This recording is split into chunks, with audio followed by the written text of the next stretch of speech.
Hello guys, कैसे हैं आप? उम्मीद करते हैं आप सब खैरियत से होंगे, खुश होंगे। देखने जा रहे हैं नेक्स्ट पार्ट, तो करते हैं स्टार्ट। 7 नहीं,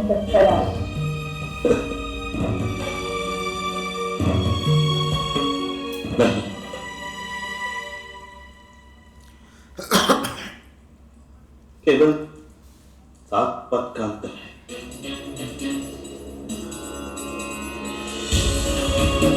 पर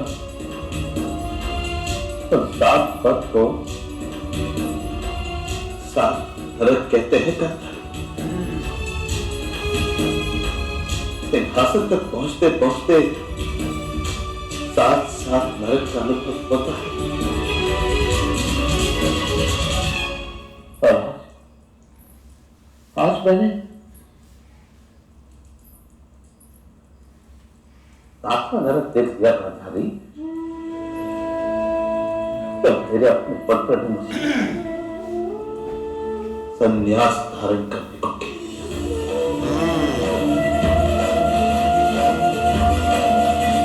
ऐसे होते थे फैसले, जब माँ बोलते थे मुझे ही चाहिए।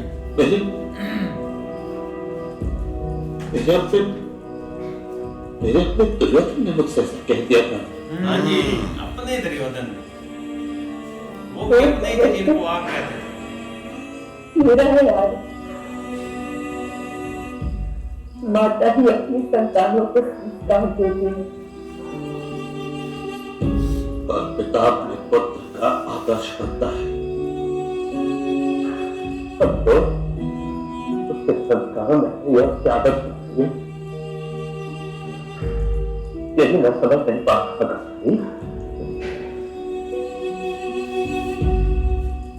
आप अब भी मना कर सकते हैं यार। यही तो मैं नहीं कर सकता हूँ गांधारी। यही तो मैं नहीं कर सकता। तो वंश में आज तक इसी वक्त में अपने पिता का विरोध किया, किंतु दुर्योधन की महत्वाकांक्षाएं अब इतनी बलवान हो गई है कि वो परंपरा तोड़कर अपने इस पिता का विद्रोह करेगा गांधारी।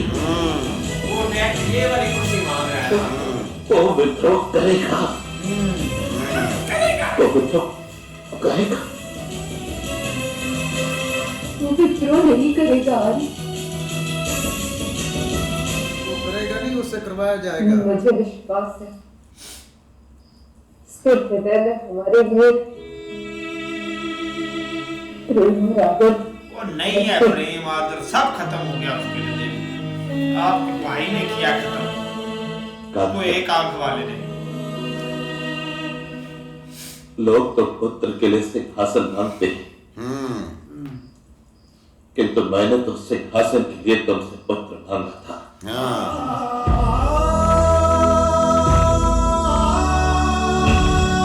दुर्योधन मेरा उत्तराधिकारी तो बन, किंतु वो मेरा पुत्र नहीं बन पाएगा।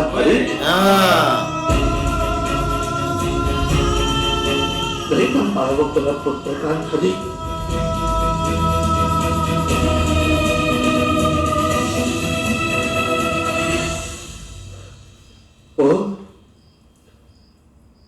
वो अवश्य ही मेरे सामने अपने शस्त्र उठाएगा गांधारी।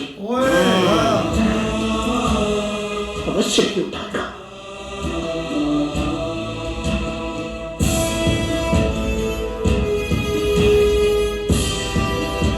मेरी महत्वाकांक्षा का विषय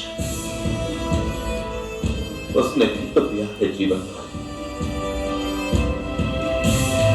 समुद्र के तट पर उठने वाले पौध में नमक का स्वाद तो आता ही है गांधारी,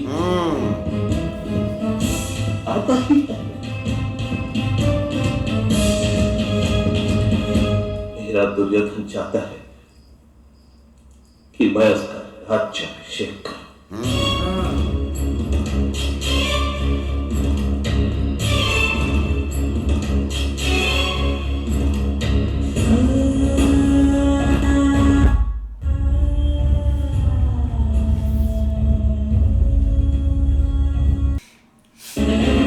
मैंने निर्णय ले लिया है गांधारी।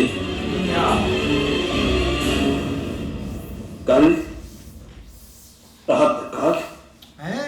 हाँ ओके मैं इसका राज्याभिषेक करूंगा। ओहो आए आप आइए ना कृष्णा जी ने ऐसे नहीं बोला भाई साहब।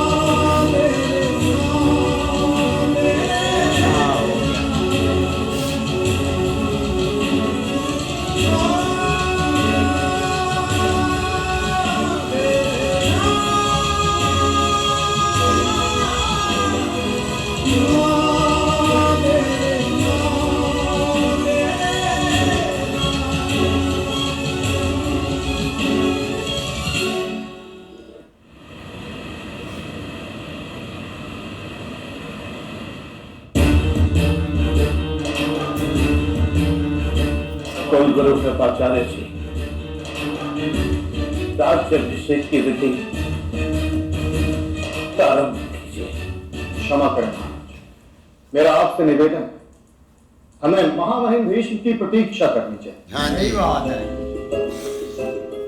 इतना बड़ा निर्णय उनकी अनुपस्थिति में लेना उचित नहीं होगा। सही बात है। कभी कभी जो उचित न हो वही अनिवार्य होता है कुलगुरु। आप विधि का आरंभ कीजिए। ये मेरा आदेश है। जो आज्ञा महाराज। लो जी। लो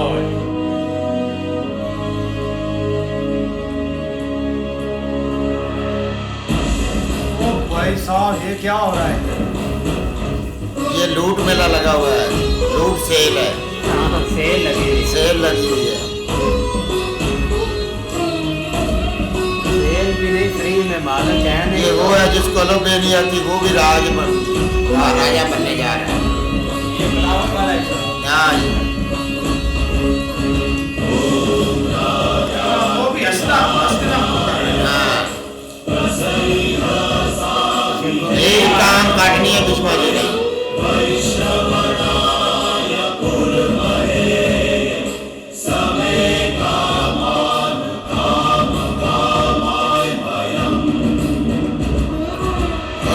साहब है।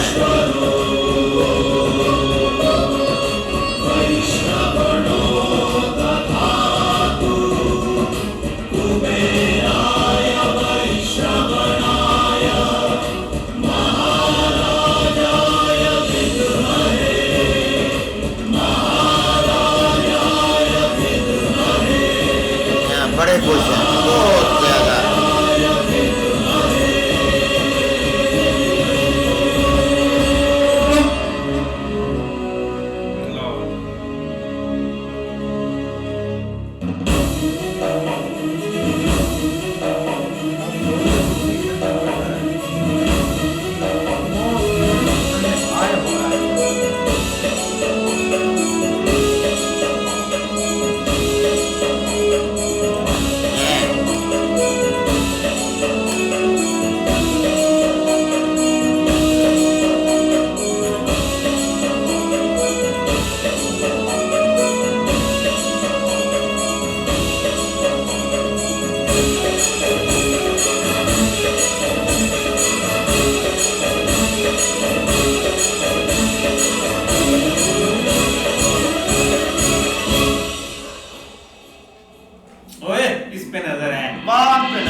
तो बाप ने भी कौन सा अपनी मेहनत के बाद कुछ हासिल किया था।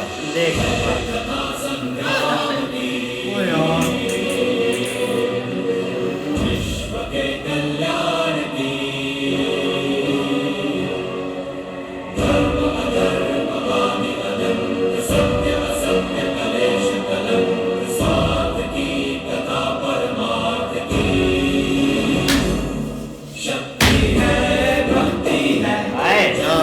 जी पता नहीं किधर गए हुए हैं, इधर सारा कुछ उल्ट हो रहा है। ओ यार क्या है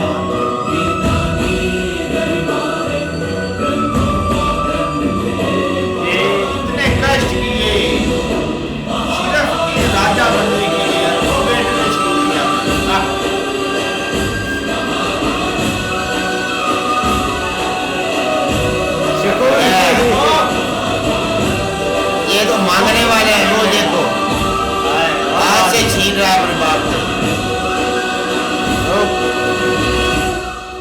ठहरो, ओए मौके पे आए हैं। ये बिस्मा जी मौके पे आए हैं भाई। बाप का बाप से हाँ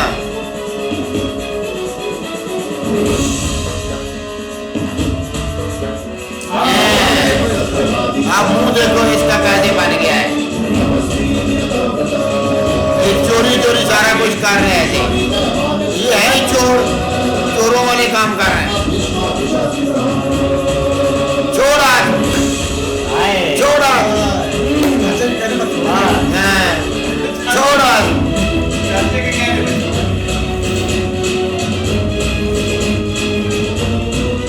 ऐसे पकड़ा है जैसे बाप का माल है।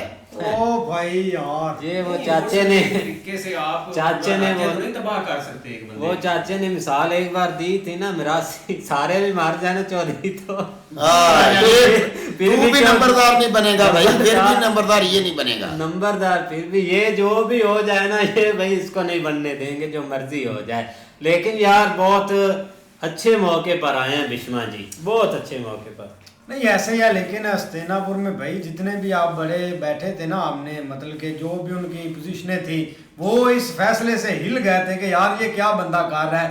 वो मंत्री साहब भी उनके भी मतलब कि सांस आई है उसको कि बिश्मा जी को देखकर, क्योंकि ये पूरा एक भाई अधर्म हो रहा था इधर।